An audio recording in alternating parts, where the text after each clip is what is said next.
Hi, I'm Sephora. Before we really get into anything, I want you to think about your day so far.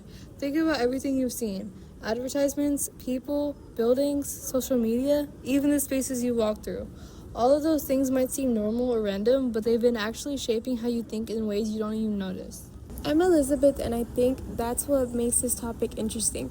We usually assume public spaces and media are just there, like they don't have meaning, but in reality, they're designed and structured in very intentional ways. The things we see every day slowly influence how we understand identity, what we think is normal, and even how we see ourselves. So today we're focusing on the idea that nothing is neutral. Everything we see, whether it's art, media, or public space, carries meaning and influences the way society functions. Our main question is, how does public art and media shapes identity in society?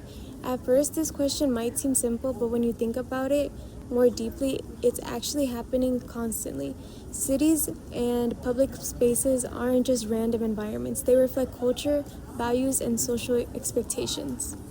When you walk through a city, you're seeing a version of what society considers important.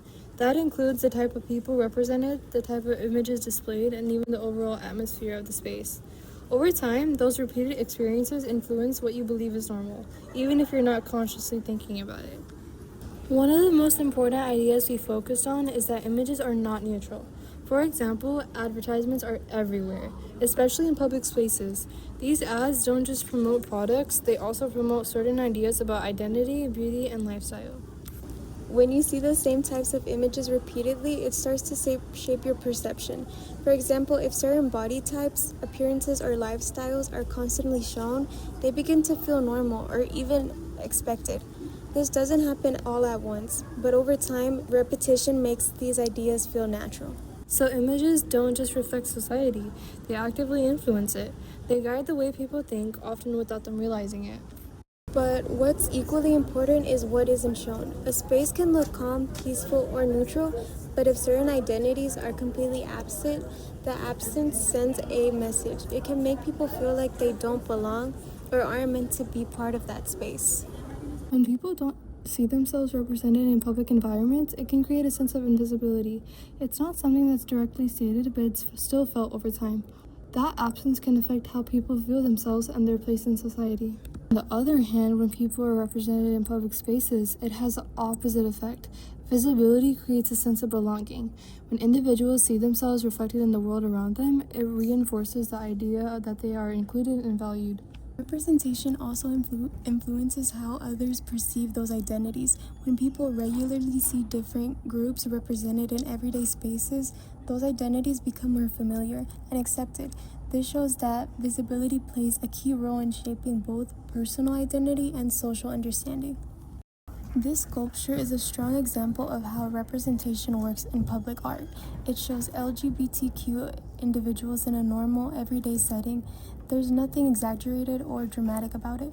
It simply presents them as part of daily life. What makes it significant is its placement in a public space. Historically, LGBTQ identities were often excluded from public representation.